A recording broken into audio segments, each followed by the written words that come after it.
Darkness kills, destroys the will. Find a spark, make hearts thrill.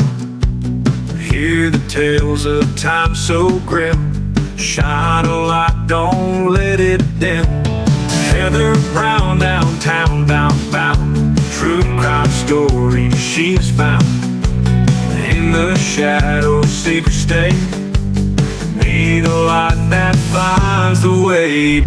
Welcome back to another episode of Defeating the Darkness, True Crime Stories with Downtown Heather Brown. That's me, your host. I'm a former homicide and sexual assault prosecutor here in Orange County. And welcome back, Rob Preijers. For those listeners, if you haven't heard his first episode, stop the tape and go back and listen to the episode before this, because you got to hear the backstory behind this amazing guy who watched Adam 12 when he was younger and decided he wanted to be a cop and then an FBI agent, and that's exactly what he did. And he tells the tales about being in a shooting where he did some ninja moves, and he got the Medal of Valor for saving his confidential informant as an undercover narcotics drug buyer and weapon purchaser. Right. And he was the one that walked out of that situation and was able to come home and be here on this podcast. So we're back with you, and I can't wait to hear what happened after you're with the police department for 10 years, you're undercover, you're like, so fast forward. So then what happens? You become an FBI agent, like your dream. Yeah, about a year and a half later, I got hired by the FBI, sent to Quantico, got to be in Virginia for the 4 months in the academy. And then first office for me was Detroit, Michigan. Okay. And so tell us, had you ever been to Michigan? I didn't even know where it was. So, and because you were raised in California. Born and raised California my whole life, LA County. Kind of funny story was when we're in week number 8 of the academy, you get a letter, tells you where you're assigned. You have to get up in front of the class, tell them, you know, your name, where you're from. I'm from LA, and then where you're hoping to go. I wanted to go back to LA. Then you open up the letter, and then you read it to the class. I'm going to Detroit, Michigan, and I'm assigned to the La Costa Nostra group. So I'll be working Italian mafia. Ooh. So you could pass for an Italian too. Yeah, I did some undercover while I was in FBI as well. Oh, now we are getting whacked. But not as fun. But so hey, the Italians are way more fun than evil from Torrance. Glenwood.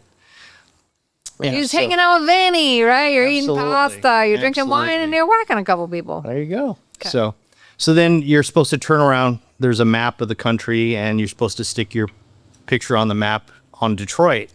And I just stood there, and I where's Detroit? I have no idea where Detroit is. And they're like, there's another classmate that also got Detroit just before me, and they're like, put it next to Kate's picture, and I'm like, who the hell's Kate? I don't even know who Kate is anymore. I was so stunned about, I didn't want to go to Detroit. I wanted to, I stacked the West Coast. There's 52 field offices, and at the time you ranked them 1 to 52 where you wanted to go, and I had stacked Southern California, Northern California. And they're like, nah. And up in the Midwest, and spent a couple of years out there. Actually had a great time. Worked some really good cases in Detroit. And when I was there, we actually convicted the boss of the Detroit family, several of his underlings, his lieutenants. Didn't convict the consigliere, which was his brother. He was the only one I think that was cleared. So got to work that case against the mafia, did a lot of surveillance, Title III wiretaps, listening on phone calls. Did you get to go undercover there? Not with them. I was actually assigned to work an undercover. It was a mafia case, but at the time was when offshore betting was starting to kind of take off on the internet. And so you could do gambling on the internet. So we had some undercover cases that I was the undercover for some gambling cases. Oh, wow. So how exciting! Right. Then I got exciting life he's lived. I also got to be one of the co-case agents on what was called the Eddie Martin case, and there was a group called the Fab Five. They were basketball players at the University of Michigan. Some of them went on to be pro basketball players. They were accepting money from a bookie who was also kind of a supporter. To like throw the games and stuff? We weren't able to ever prove that. I think there might have been some stuff, because there were some weird things that happened during games where they lost when they were way ahead, and but we couldn't prove it. But yeah, the coach got fired. Some of the players, none of the players went to jail. One of them had to pay some back taxes and things like that. And that was an interesting case too. So I had a lot of fun in Michigan. Wow, sounds like it. How long were you in Michigan? About 2 years. Okay, then where did you go? And then I transferred to the LA division. Is that when you tried out for SWAT? It is. And 2000, so yeah, 97 is when I got hired. 2000 is when I transferred to LA division. I used what we call the Office of Preference Transfer. You get one of those for your entire career. So I chose to come home. And I worked out of our Long Beach field office. And that's ultimately where I met your husband. Oh, that's where you met the old dog, Tom Brown. T-Bone, right? T-Bone, That's exactly. what they called him. So, and then my first assignment in LA was working Colombian and Mexican drug cartels. So I got right back into the drug work. What? In the FBI? Yeah. Now, were you undercover? I didn't do any undercover there. Okay. So, and then did that for a few years. And 9/11 happened, and then the FBI decided not to do drug work anymore. So went away from that. Focused on terrorism. So I did some terrorism work. I was assigned to the squad that Tom was on, the violent crime squad. I did that, street gangs, for a little bit. And then the office had established a new counterintelligence squad. And so I was assigned to that as an agent. So I worked probably half my career, just under half my career, working spies, going after spies. What? Yeah. Are you serious? So that's where I did Like a little looking bit for of spies in the U.S.? Yeah, and Oh my recruiting them. God, Brown, why don't you tell me about your interesting friend sooner? I'd have scheduled 3 episodes with him. Okay, wait, we're breaking this down. So You're so unassuming. That's probably why you were so good. Because listen, I just saw the photos that you can all see of him when he was undercover in the shooting. Yeah, I would have totally thought you were a drug buyer or a dealer, right? Definitely, I think so. You just yeah. fit the part. I mean, I don't know. It seems like you probably blend in And then I clean up nicely as well. and you do clean up nicely. Look at you now. Thank you. You're all cleaned up. You're all grown. Okay, so I can't wait to hear this. Okay, so you were in where? Here? Overseas? Here? Well, so I did get to work overseas, but I worked out of our Long Beach field office. I was part of a counterintelligence squad looking at some of the countries that were, conspiring against us, so to speak, stealing our secrets. And so when I started, I was an investigator doing that. And then after a couple of years, I was reassigned to be the liaison. Disguises? No, Oh. no disguises, just undercover IDs and things like that. Just fake names? Yeah, fake names. Can you tell us like a first fake name? Well, I always used my own first name. Oh yeah. So you don't make it like easier. not turn your head when someone's Yeah, calling. exactly. Exactly. Okay, that's a smart So, move. Yeah. So then, after working the investigations and arresting people that were spying against the U.S., I was assigned to work as the liaison with the defense industry. We'll back up for a second. I know our listeners want to know. I'm asking all the questions that people actually want to ask people. Like how many spies are we talking? Like, are there like legit? Like you see it on TV. Like you don't think that there's like. I know there's some spies. I'm not absolutely. stupid or naive. They're out there. But like, how many spies are there in the U.S.? Oh, I couldn't tell you, Access and I'm denied. sure that's classified anyways. So. I know you'd tell me, but you'd have to kill There me. you That go. kind of bullshit. Yeah. Not buying it. But like, there's enough. Okay, let's just try to figure it out this way. Like, let's just say how many people are the FBI dedicating? How many resources are they dedicating to looking for spies? I don't even know if that's classified. Oh my God, this guy's not telling us anything. He's tight-lipped just like you, Tom Brown. Absolutely. This is an outrage. Got to take it to my grave. We're gonna have to give you the Chinese water treatment. There Do you they do that? Do you know about any of those like Access tactics? Not us. That would violate the Get people to- Constitution. Right? Oh, okay. He's not telling us anything. This guy's an outrage. Okay, so spy, no undercover yet with the FBI. But you're taking down like mafiosos and spies, and then what? So I was a liaison with the defense industry. So I was like the point of contact between, say, Raytheon or Northrop Grumman and the FBI. And so I would educate them on spies and techniques and things like that, what to look for if they leave our country and are invited to another country, and if they're going to bring their How work would you with them. recognize a spy? Like, how do you? Well, usually it's the techniques that they're coming up to you and trying to introduce themselves to you.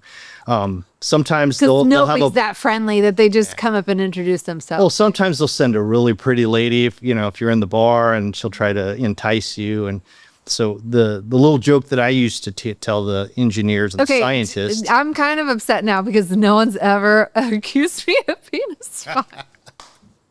They're like, this bitch ain't no spy.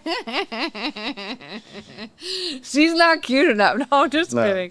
No, that's so funny because you're like, they send a pretty lady. So every pretty lady. And if that doesn't work, they'll send a pretty boy. Okay, if every pretty lady who came up to you, were you thinking, like, when that happens, like, are you Not thinking, necessarily. like, is this bitch a spy? Like, are you thinking that? It depends on what you're doing, where you are. But I would teach the scientists and the engineers saying, look, if you're ugly in the U.S., you're ugly in whatever country you're in. If it doesn't happen to you in the U.S., it shouldn't be happening to you in another country.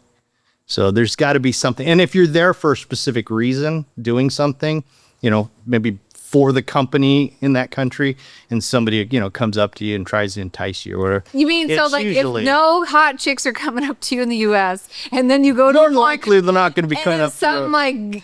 Exactly. But are these like spies? Do they look like they do on television, like Anita or Anika or all those TV shows about the really super hot spy? Or are they just like? They're just average people. You know what though? I gotta say, Gina Osborne was a spy. Right. Army. I just had her on the episode. You should watch that one. It's dropping. It already dropped by the time you watch this one, but the CIA turned her down, and I told her it's because you're too pretty, right? Like people would pick you out as a spy because she's so tall, right? And she stands out. You want to blend in. Blue eyes, and she's a lovely woman. So I would be like, I'd be suspicious, possibly. Right. She doesn't blend in, Definitely. So I did that for a while. Part of when I was working the espionage cases, there was an agent that was working as a collateral duty for the behavioral analysis unit, and he recruited another agent and myself to try out for this team. So it was part of it was called the behavioral analysis program, and those were the profilers who profiled spies. And so I tried out for this. You were profiling spies? I was. I think I could say that, right? And don't tell anybody this, but you sound like arguably almost cooler than my husband right now. Sorry, Tom. Just saying. Tom Brown. Just saying. All right, go on. So when I got on the behavioral analysis program, part of it was doing what we call indirect assessments of people of interest, and also teach agents how to recruit people to be spies for us. So, and that led me to... What makes a good spy? Just anyone that can blend in. Would I be a good spy? Sure. I could talk shit to anybody. There you go. That's all you need. How old do you have to be? Can you be any age? I think you can be at any age, sure. I want to be a spy. You should put in a little letter of recommendation for me. It could be exciting, definitely. Oh, that would be so much fun until you get whacked, right? There you It's go. all fun and games till someone, until the red light shows up on your forehead. Definitely. And it's not so fun anymore. But that led me back to education. I wanted to learn more about the mind and why people spy. So I ended up going back to college and getting my master's and then my doctorate. Oh, that's what I told you, smarty pants in the last episode. So I should be calling you Dr. Preijers.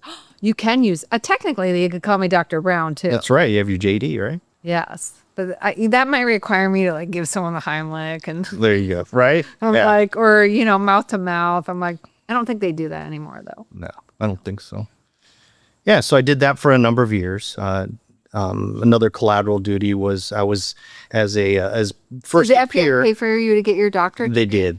They sent me back to school and paid for everything. I love that. And then I, gave further service to the Bureau and stayed a little bit longer. And, of course. And did some doctorally type stuff for the Bureau. Yeah. So, okay. So what are you doing once you get your doctorate? Like, So actually before I got it, I was doing psych assessments of our undercover personnel to make sure that they were healthy to continue doing the undercover work that they do. Oh, you see those. Again, coming from where I came from, I think I had a good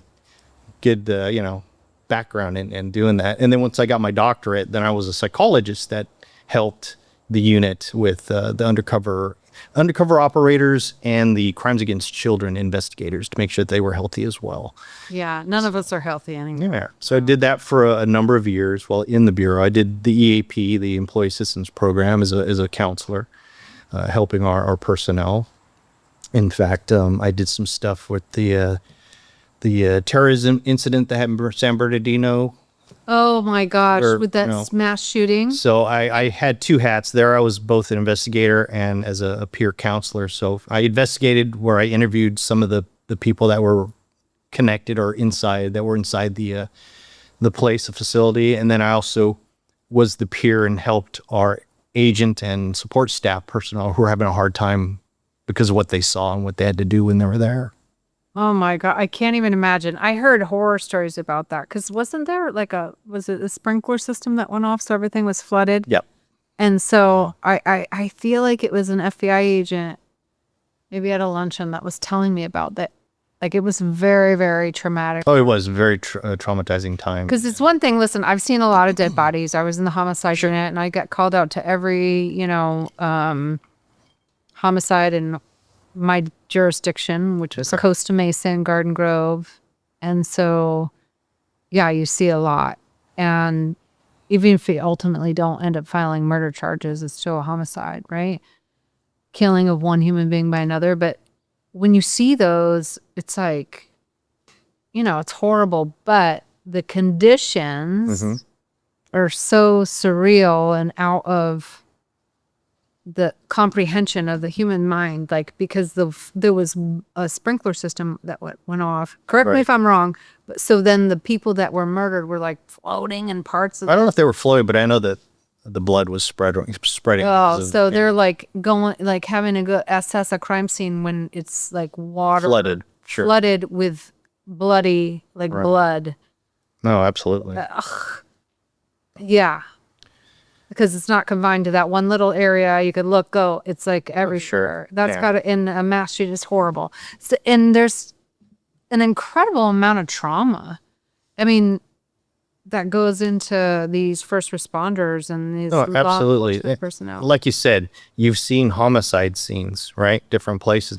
This was one of those homicide scenes that was just like over the top. So people who had seen those type of things, once they saw this was different. And this sometimes it affected them to a point where, we did some talking and got them through it and, got them back to work and they're all healthy and doing great now. That's awesome. And so you were part of that, like helping them to process exactly the trauma they had just witnessed. Right. Yeah. That's amazing. And it's so necessary. We never had, when I was a DA, there was nothing like that. I mean, you can go seek your own assistance, but, I had PTSD to the point where my hair was falling out after I had a guy that it was a quadruple murder in Orange County, but there were 8 crime scenes. And not only I was in the middle of this case about a guy who had kidnapped a marijuana dispensary owner and tasered him, whipped him, burned him, because you worked on that case. We'll get to that. Jose Nairi, and then had severed this man's penis. And, the photos were horrible and gruesome, and knowing him and knowing what had happened to him was affecting me. But I was in trial with this guy who had previously escaped. Right. And, they found pictures of me and Matt Murphy in his jail cell. So it was very, stressful. But when I was in that, within a 72-hour period, I had gone to 3 other murder scenes. One where a guy bashed his mom's head in with a wine bottle. Right. Which was pretty awful. And I had to go to court. I rolled out to that crime scene at I want to say 4:30 in the morning. And I hadn't had sleep anyway because I was in trial. And from there, I went to court and I smelled like death. I could smell the death of this woman. That smell. Because she had been there for 3 days. Okay. Before anyone found her. Her roommate found her. I'm like, you didn't smell that? But yeah, her roommate found her. And it was tragic. Her son had murdered her. But I smelled like death. I was in this horrible case with this guy who chopped a man's penis off. And on that morning, I'm in trial. I leave and my phone rings. We got a double homicide. And I was like, oh my God, because that's unusual, right? You got a double. And then it was in Garden Grove. He calls me back and he's like, when he first called me, it was Detective Lopez from Garden Grove. I love him, by the way. Dave Lopez, if you're listening, shout out to you. He goes, hey, I'm like, please don't tell me you got a murder. Because I had already been to 2. Right. Maybe it was 3. And I had already been to, I think, 2 in the midst of that 72-hour period. Then he calls me. I go, please don't tell me you have another murder. Because that's unusual for us to have 3 of them. Oh, yeah. And he goes, I got a double. And I was like, oh, he called me back and he goes, it's now a quadruple. And the guy, and not only that, there were 4 other crime scenes. Wow. This guy went on a killing spree and 4 people lived and then the other 4 died. And so I immediately went out with my investigator, Chris Peterson, and I went to 8 different sites. 8 different sites, but he had like chopped off a guy's nose with a machete, stabbed up this lady, and it was on videotape at this insurance thing. The guy with the machete was at a gas station. And then I went to another scene and he used like a big machete off like a samurai sword thing and a machete off a wall. Okay. So they were very bloody and knife wounds. And then there were 2 dead bodies in this one apartment. And then I went and he had murdered a security guard who had gotten off of work and was taking a soda can out of the 7-Eleven, stabbed him up on video. So I had to watch the video while I'm looking at the scene of the blood, and then killed another guy. And I'm probably traumatizing all my listeners. Yeah, right. And then Subway, I went to the Subway and he stabbed up a painter like 50 times. And so there were 8 scenes and I literally, all that happened, like a couple other murders, the penis thing and these 8 things. Right. And I was just numb. Like the vibration and just my brain was just. Oh, yeah. Plus, you're probably exhausted from being up all night.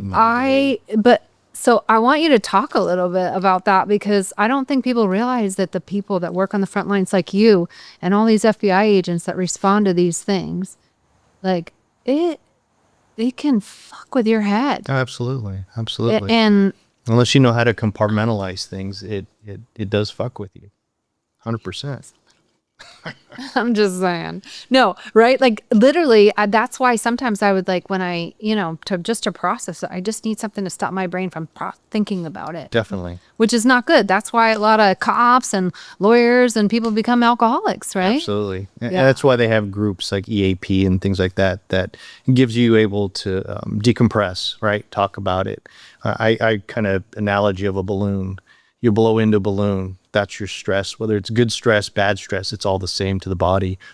And as long as you're not letting any of that air out of the balloon, it's going to get bigger and bigger until it finally bursts, right? And the bursting could be, medical issues, high blood pressure, it could be heart problems, right? It could be behavioral problems that lead you to drinking and to affairs and all these different things, right? Shopping. Exactly. So if you let my outlet, air Tom out, Brown. Shopping's my outlet. there you go. That gets you in trouble on, just with that impulse buys, right? But yeah, if you can at least get that stress out, it's helpful. So having someone to talk to, whether it's a psychologist or just a dear friend that understands you and gets it, that's usually a start to staying healthy And healing. Absolutely. Yeah, just processing it. And I hear bilateral movement is key for your brain to actually process Right. through trauma. So take a walk, swing those arms. It's good for you. Absolutely. A lot of people work out. That's a stress relief. Some people Yeah. like playing video games. That's kind of a stress relief because it gets the adrenaline going and, pumps you up a little bit and gets your mind off of that. As long as you're not doing shooter games. Yeah. Right? Call of Duty. Maybe soccer, basketball, football, baseball, something like that. Something to kind of get your mind focused on something else. That could be helpful. Yeah, for sure. For sure. I think to me, if you're doing God's work like that, do whatever you need to do. I don't mean like cocaine, Right. that kind of crazy stuff, but I'm saying like if you need to shop and that's the only way you can process my husband just walked into the backyard. I'm saying this for his benefit. If you need to shop, I say shop. If you're doing God's work like this and you know. Okay. Whatever it takes, right? Okay, so wow, so you're doing all this, you're working in the behavioral unit, you're like hunting for spies, you're helping people in the midst of these horrible scenes. Okay, you worked on, let's go back to this, you worked on the Hossein Nayeri case? I did. I was one of the co-case agents on the FBI side of the house. So I was part of the briefing crews and you know, in the command post, making sure I went out and did some of the interviews at some of the coffee shops and different places that, you know, they thought they saw him. Wow. Did you know, we didn't know each other. No, we didn't know each other then. Did you even know that, I was even a part of that case? I had no idea. Oh, wow. Crazy. See, there was no inside baseball going on There here. you go. Okay, so you worked on that. You worked on the Christopher Dorner case. Right. The Orange County office, we had our own, you know, case file going. And so again, part of the command post, also went out, did interviews, collected evidence, you know, things like that. Wow. Okay, and so now, what are you doing now? This is like the main reason I brought him on the show was because after we talked the last time at a little family party or something that we had Right. here, a cocktail party, we were discussing what you do, and you were telling me you're a forensic psychologist and you started this new company. I did. And tell us about that and what you're doing. All right. So, but if I could just one step back. Yeah. About 6 months before I retired, I was called back to FBI headquarters and asked to help with the hiring process. And that's kind of what led me in that direction. So I helped establish what they call the Psychological Services Unit at the FBI headquarters. I was one of 7 agents who were psychologists that implemented pre-employment psych screening. And also I did a bunch of the fitness for duty of onboard employees that were having some problems, right? And either got them the treatment they needed, got them back to work, or if it was so far gone, you know, recommended retiring them. So I did that for 6 years as a contract employee to the government. Is that secretly why Tom retired? Maybe. Okay, go on. So, and then when my contract ended, I started my own company, which is under my name. And now I do pre-employment psych screening for law enforcement agencies. I've got a couple of contracts, a couple subcontracts for, I do the pre-employment, making sure that the applicants are healthy and psychologically suitable to be Do you do law lie enforcement. detector tests and stuff? No, mine's mostly the psych testing. Oh. So- Do you make them take the hair psychopathy checklist? No, nothing That's like the that. dumbest test on the planet. There's a That's couple- the dumbest. I got a whole podcast episode about how dumb that test is. I'm sorry. That's okay. And I have a degree in psychology as well. Okay. Okay. So I'm not just. So I use a couple of personality inventories. One looks for abnormal problems, abnormal psychology, and the other one looks for normal personality traits, and then kind of like a best fit. And then I use a couple other things, screeners, and then I interview them. And then, you know, based on the background investigation and then my interview and testing, then I determine if they're healthy and, you know, psychologically fit to do the job or not, and then go from there. And then I do a little bit of threat assessment type work. And then the last thing I do is I work for some attorneys doing some of the civil cases that are out there. Okay. It's my understanding you worked on a fascinating civil case that I want to talk a little bit about for a minute. It was about, didn't you work on a case involving the prisons? Yes. Okay. Federal Tell us about that. All right, so there was a lawsuit.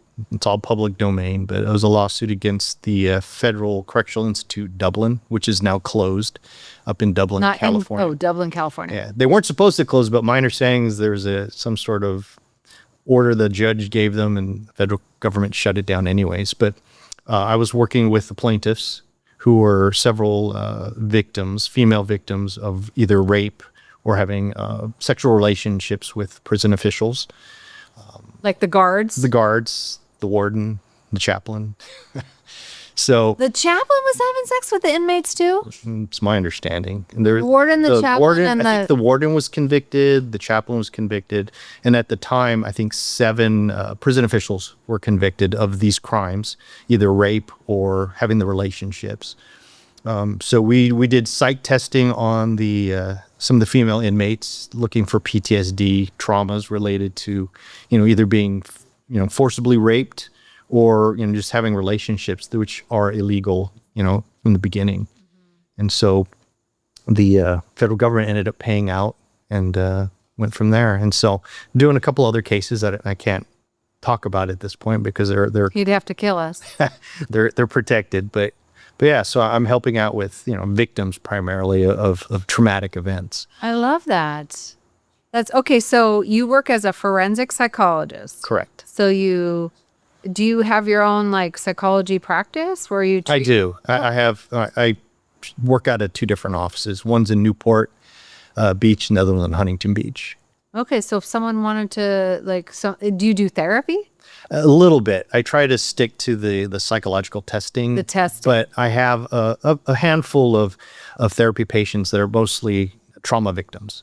Right. So. Okay. That's so fascinating. Well, do you want me to plug that or you want me to plug the other thing? You as being, no, because listen, I think what you're doing is amazing. And I can tell just from your stories, your experience, your education, your history, that you are doing a lot of amazing things to help people. And so I want to promote you in any way that I can. Oh, thank you. And so I'm sure all the crazy stories you've told us in this episode and the last one are just the tip of the iceberg for the things that you've seen and the things that you've done and the people you've helped. But you are a forensic psychologist in doing the testing, and I'm confident that your business has contracts with certain entities, but can private people reach out to you and say, hey, I need you to evaluate this person? Like, how can I drive people towards you and your business? I mean, they could reach out, email. I don't have a website, but I'm still building the website. But I have an email, and they could reach out that way, or can we put your email on the podcast? Yeah, sure. Okay, absolutely. And what's your email? Do you want me to say it? Yeah, it's drpreijers@gmail.com. How do you spell Preijers? P as in Peter, REIJERS. Okay. Is there a doctor dot? No, just DR, and then the last name, and then at gmail.com. PREIJERS. Dot DRPREIJERS dot. At gmail.com. At gmail.com. Okay. Or you can just reach out to me on defeatingthedarknesspodcast.com. There you go. And I can send you Rob's contact if you need. And do you testify as an expert witness? I can, yeah. Oh, like as a forensic psychologist? Yeah, up front, I've never testified as a forensic psychologist, but I have testified on numerous occasions in state court, federal court, as an FBI agent and as a police officer. No, that makes you an expert. I used to do this. Listen, this is my pet peeve with cops. They're like, I'm not an expert. I'm like, you are an expert. It's been a while since I've testified. Drug deals have you witnessed, seen, talked to criminals about? That's all being an expert is demonstrating that you have the training and experience to know what you're talking about. No, absolutely. I just haven't testified as an expert in sales, possession, all that in decades. Yeah. But I have testified as an expert in those areas. So, and I feel confident and comfortable testifying in court. So I've done it. I'd hire you. Thank you. Even if I needed an actor, if I needed to play, Pablo Escobar in my next movie, I'd be calling you. Okay. Is there some crazy story or something I missed? I don't think so. I think that's pretty much my life in a nutshell. I'm sure there's much, much more we don't know I've about. probably forgotten more than, And I he can't remember. tell us, otherwise he'd have to kill us. Well, We'll leave it at that. Gosh, I'm just blown away. I think you're really interesting, super fascinating. I think you're doing a lot of amazing things to help people, which is one of the reasons when we spoke last time, I knew that you were doing all these cool things. I just didn't know the backstory, and I'm super happy that you shared this with me and our listeners. And I appreciate the opportunity. There's so many cool people out there, you guys. Like, right? Yeah, absolutely. And I'm just blessed enough to know people who know them. And so, yeah, I think you're doing amazing things. You're shining a light and helping people in their darkest hour, which is, our first responders, our law enforcement, and you're helping screen the cops and the people out there who've been through traumatic events and like time to retire. Yes, let them through. This guy's a wacko. And just by doing that, that's a very valuable and important thing that you're doing. that's helping to protect the rest of us and our safety and our community. And I think that's an amazing thing. And you are a very bright light in the darkest places. And I thank you for all that you've done to serve our country and our community and all that you're doing now. You're amazing. And I'm super honored that you came out on the show. And I'm so happy my husband has such cool friends. I appreciate the opportunity to speak too. Thank you. No, it's great. And he didn't sweat one single right? the whole time. You nailed this, Rob Preijers. All right. Well, I think that's a wrap. We're out of time for tonight and it's getting late. And wow, lot to unpack. I love that episode. Thank you so much. Thank you so much. Until we meet again, listen, you know the drill. If you can't find the light in the darkness, be the light. Till next time.